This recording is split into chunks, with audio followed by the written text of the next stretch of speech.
এই ওয়েডনেসডে রবীন্দ্র জয়ন্তী উপলক্ষে চলে গেছিলাম জোড়াসাঁকো ঠাকুর বাড়ি।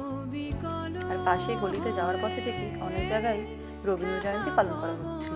তারপর হাঁটতে হাঁটতে চলে যাই জোড়াসাঁকোর দিকে। গিয়ে রাস্তা দুধারে দেখি প্রচুর দোকান বসেছে, জুয়েলারি থেকে শুরু করে শোপিস, জামা প্যান্ট আরো কত কি। তারপর প্রথমে ভিতরে গিয়ে আমরা তো একটু বিটি মতোই খেয়ে যাই সবার সাজগোজ দেখি। তারপরে দেখি মাঠে কপিগুলোকে মালা পরানো হচ্ছিল এবং সেটা দেখে চলে যাই উপরে মিউজিয়ামে।